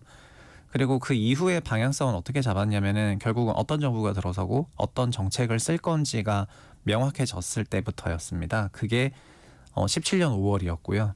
17년 5월에 당시 좀 시장에서는 정권이 바뀌었음에도 불구하고 랠리가 이어졌었는데 왜냐하면은 새로 들어오는 정부에서 초기에는 그렇게 부동산에 대한 규제를 밝히진 않았었거든요. 아, 네. 네, 그렇기 때문에 아마도 올해도 만약 유사한 상황이 펼쳐지게 된다면은 어떤 정책들을 갖고 올 것인지 뭐 이런 생각을 하면서 해야지 되는 거고 이거는 현재의 정치 불확실성 이후에는 알 수가 있는 거다 보니까 지금부터 약 2달 정도는 그냥 시계 제로인 것 같고요. 그리고 그 이후는 그다음 정치적인 상황이랑 정책에 조금 달려 있는 것 같습니다. 이게 그래서 올해는 원래는 이렇게 정책 불확실성이 높지 않았다고 한다면은 그냥 성장률이 내려가긴 했지만 요즘에 우리나라 사람들이 주택을 사는데 과거에는 연봉에다가 대출 받고 샀는데 최근 들어서는 막 미국 주식 팔고 사고 그다음에 뭐 네. 암호화폐 일부 팔고 사고 이러면서 사람들의 자금 조달 계획서를 보면은 과거랑 달리 굉장히 형형색색이 되었습니다. 네. 예전에는 아주 깔끔해 그냥 전세 끼고 사고 이런 거였는데 요새는 오만 거를 다 정리해가지고 집을 사는 그런 성향이 있는데 뭐 작년 하반기부터 미국 주식이 좀 크게 올랐고 그리고 코인도 작년 7월에 뭐 77,000불 하다가 지금 막 95,000, 96,000 하니까 많이 올라와서 이제 투자 소득이 있으신 분들이 많아졌거든요. 근데 정치 불확실성 때문에 조금 간을 보는 것 같고요. 그리고 이제 시장이 이제 양극화됐다는 거는 다 공감하실 거라 생각을 하고 네. 그래서 올해는 어쨌든 3월 이후부터 좀 방향성이 나올 것 같습니다. 종합적으로 말씀드리면. 아무래도 불확실성이 좀 제거된 뒤에 네. 어떠한 그 변동폭이 좀 정해질 것 같다. 그렇게 보시는군요. 예, 맞습니다. 네. 그 신동아 건설이 법정 관리를 신청했어요. 네. 이 주택 시장에 좀 우려되는 부분은 없습니까? 그 신동아 건설 법정 관리는 도급 순위 그래도 100위권 안에 들어가는 50위권 정도 되는 굉장한 중견 건설 기업인데요. 거기가 이제 태영건설과 다르게 태영은 뭐 워크아웃을 했었지만은 워크아웃은 결국 채권단끼리 서로 합의해라 약간 이런 거고 법정 관리는 법원에 나와가지고 이제 채권에 대해서 청산을 하는. 네, 네. 법원에서 결국은 이제 관여하게 되니까 좀 더 강제 성격이 있게 되는 건데 현금 흐름 문제가 발생을 했고 현금 흐름 문제는 지금 대부분의 건설사들 보면은 공사금이 많이 올라갔는데 네. 그거를 발주처에서 올라간 공사금을 청구한 거를 못 주는 경우가 많이 있습니다. 굉장히 진통이 많더라고요. 사업장마다. 예, 맞습니다. 그래서 그냥 건으로는 작아 보이지만 뭐 부도난 금액이 60억이라고 하니까 그 금액은 작아 보이지만은 건설사들 전반적으로는 다 이런 상태거든요. 그리고 작년을 놓고 보면은 시공 능력 평가 탑10 안에 들어가는 그러니까 말 그대로 대형 건설회사. 네. 대우건설 같은 경우에도 유동성을 위해 가지고 기업형 임대주택 지분 몇 천억 원치를 매각을 했고 그다음에 DLENC 그러니까 대림산업 같은 경우에도 구대림산업 DL 같은 경우에도 D타워 지분 투자했었던 거를 매각을 하게 됐고요. 물론 그거는 그 전에 부동산 펀드가 매각을 하면서 같이 매각을 하게 된 거지만 어쨌든 그 부분을 정리를 하면서 유동성도 확보를 했고 요새 초대형 건설사들도 이런 현금 흐름 문제가 있을까 봐 유동성 확보한다고 작년 3분기, 4분기 하반기에는 난리였거든요. 네. 그래서 중견건설사들도 그리고 코롱글로벌 같은 회사조차도 그 서초동에 스포렉스라고 하는 4천억 넘는 큰 부동산이 있는데 그것도 이제 매각을 했고요. 그 다음에 뭐 롯데는 말할 것도 없고 그래서 지금은 많은 회사들이 유동성 확보하는 차원에서 건설사들은 올라간 공사금에 대해서 그거를 청구를 해야 되는데 네. 발주처가 못 줄 것 같으니까 미청구한 게 많거든요. 그래서 회계상 미청구 공사가 조금 쌓이고 이거는 현금 흐름이 없다는 건데 공사를 진행했다면 현금 지출을 했다는 거기 때문에 이렇게 문제가 되는 그런 게 이제 드러난 것 같습니다. 그래서 태형건설 때는 비주택 PF 프로젝트가 위험해가지고 이제 그런 관리가 났다면은 이제 신동원 사태는 공사비 상승에 따른 미청구 공사의 현금 회수 리스크가 이제 드러났다고 볼 수 있을 것 같고, 네. 그래서 좋지 않은 시그널이라고 판단이 됩니다. 이 탄핵 국면에서 부동산 정책이 아무래도 차질이 불가피해 보여요. 어떤 정책들이 좀 영향을 받을 것으로 보입니까? 네, 그 윤석열 정부에서 추진했던 부동산 정책의 전반적인 얼개를 보면은 네. 부동산 공급에 대해서는 전체적으로는 확대 기조에 있었습니다. 근데 문재인 정부랑 달랐던 거는 문정부는 신도시는 추진했고 구도심 재건축은 막았었는데 윤석열 정부는 구도심 재건축이 오히려 더 진심이었고 그래서 재건축과 관련한 규제 완화를 다 해줬습니다. 가장 큰 규제는 조합 설립 인가를 빨리 할 수 있도록 이제 규제 완화했습니다. 원래 안전진단을 통과해야 조합 설립 인가할 수 있었는데 안전진단을 병용해서 그냥 사업시행인가 받기 전에만 안전진단 하면은 조합 설립 인가를 먼저 할 수 있다. 그리고 서울시도 발맞춰가지고 조합 설립 인가만 하면은 그러면 바로 시공사를 고를 수가 있다. 원래는 사업시행 인가를 해야지 시공사 선정이 됐었는데 조합 설립 인가 후 시공사 선정으로 바뀌게 되면은 시공사가 정비사업에 들어오는 포인트가 빨라지는데 그 병목을 맡고 있었던 게 안전진단인데 그 안전진단도 병용으로 하면 된다. 이렇기 때문에 사실상 이게 올해 6월부터 시행인데 작년에 통과시킨 부분이고요. 그리고 그러면 다 법제화가 된 겁니까? 네, 이거는 다 국회 통과가 된 겁니다. 그래서 아마 올해 6월부터는 초기 단계 재건축의 조합 설립 인가가 이제 보물처럼 밀려올 거라고 생각이 되고요. 그리고 노후계획도시법이 가장 대표적인 윤 정부의 성과법 중에 하나인데 일개 신도시 재건축을 빨리 하겠다는 목적으로 노후법을 만들었고 여야가 합의가 했고 작년에 통과가 됐습니다. 그래서 작년 말에는 일개 신도시 32,000가구의 선도지구도 지정을 했고 그거를 추진하고 있거든요. 그래서 지금 시점에서는 그럼 어떤 부분이 이제 관전 포인트가 되는 거냐면은 이것도 정치적 불확실성이랑 연결이 되는 건데 이 이후에도 이 제도가 탄력을 받고 갈 수가 있느냐 아하. 이런 거에 대한 이제 의구심이 생기는 것입니다. 사실 박근혜 정부 때도 그때 기업형 임대주택법이라 해가지고 기업형 임대주택을 활성화시키기 위해서 여러 제도를 도입했었는데 문재인 정부가 되면서 그거를 이제 거의 엎은 적이 있었거든요.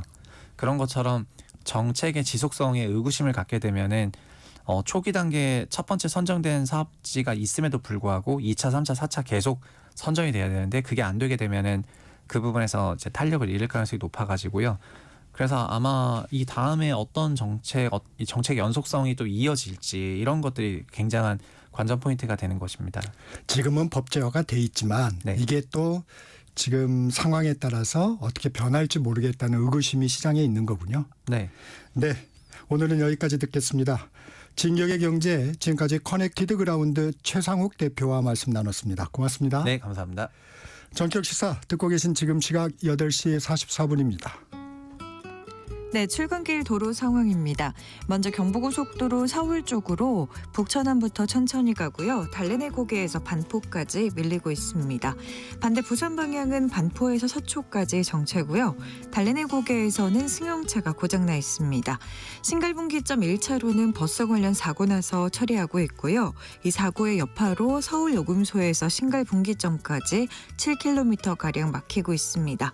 경인고속도로 서울 쪽으로 서인천에서 부평, 부천에서 신월까지 천천히 가고요. 반대 인천 방향은 인천 요금소에서 부평까지 정체입니다. 한편 서울시내 상황인데요. 북부간선도로 종암분기점 쪽으로 목동나들목에서 월릉분기점까지 정체입니다. KBS 교통정보센터에서 정현정입니다.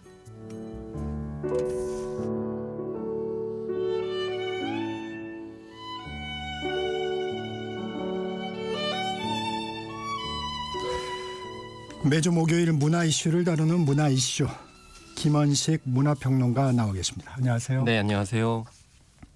네, 고인이 남긴 디지털 콘텐츠 개인정보일까?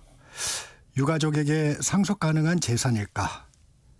세월호와 이태원 참사 등에서 불거졌던 디지털 유산 상속 논란이 제주항공 여객기 참사에서도 반복되고 있다고요? 네, 일단 희생자분들의 이제 유가족들이 계정 정보를 좀 알려달라라고 포털사에 요구를 했는데 네. 포털사에서 이제 거절을 한 거죠.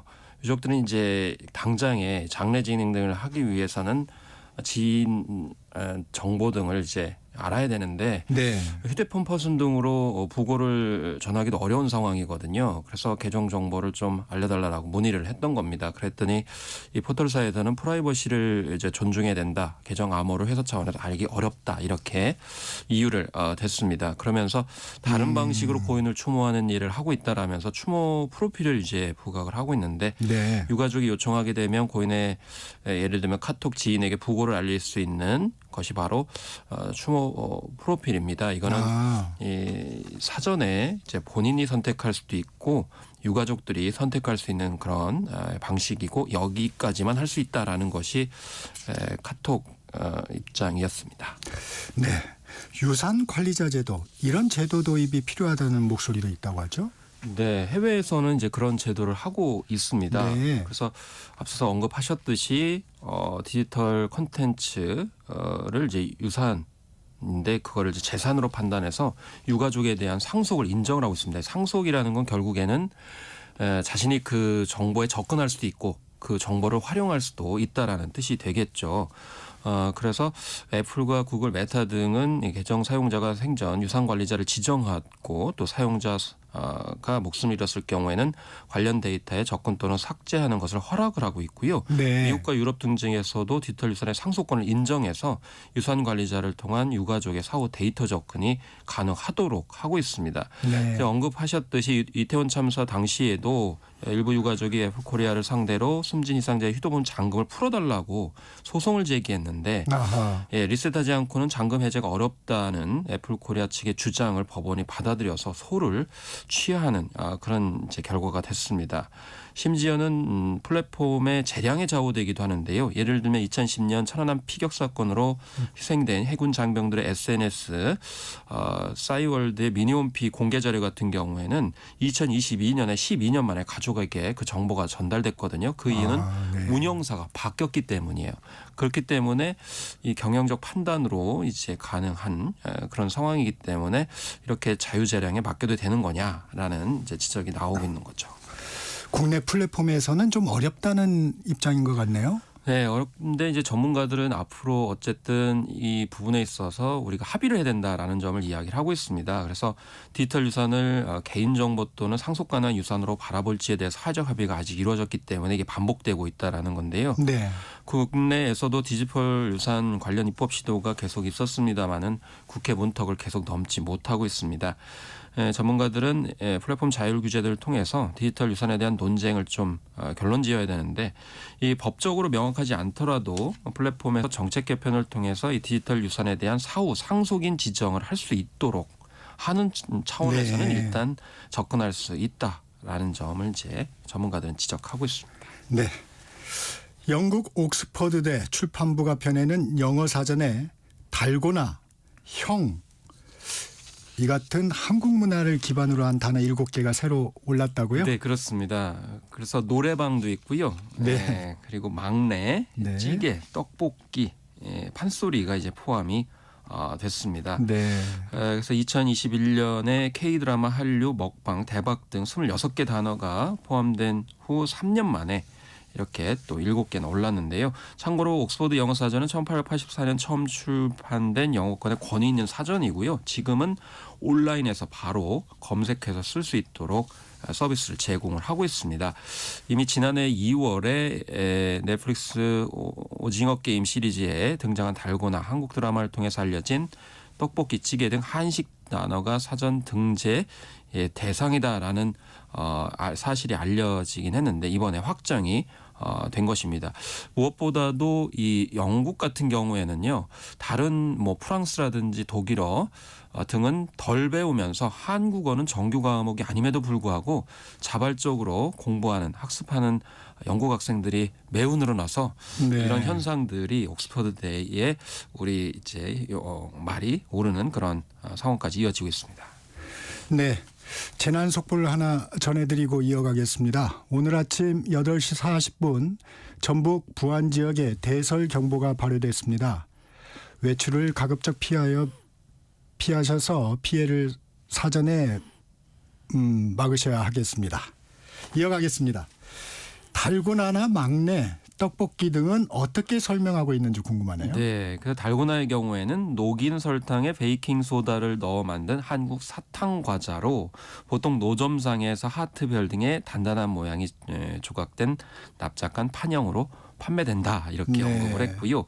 또 막내도 있었습니다. 한 가족이나 그룹에서 가장 어린 사람. 그런데 K-팝 그룹에서는 가장 어린 멤버를 설명한다라고 언급을 했고 네.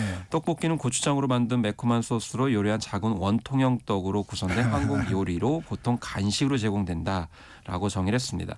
앞서서 막내 같은 경우에는 이 K-팝 팬덤 때문에 많이 알려졌다라고 이렇게 알려져 있습니다. 어쨌든 앞으로도 계속 우리 한국 관련 단어가 옥스퍼드 사전에 오를 것 같은데요. 내년에는 해녀와 아줌마 빙수를 올리는 것을 검토하고 있다고 합니다. 특히 한국 문화 콘텐츠가 인기를 끌면서 한국 음식에도 관심이 높아지면서 매번 음식 관련 단어가 사전에 등재될 것 같습니다. 네.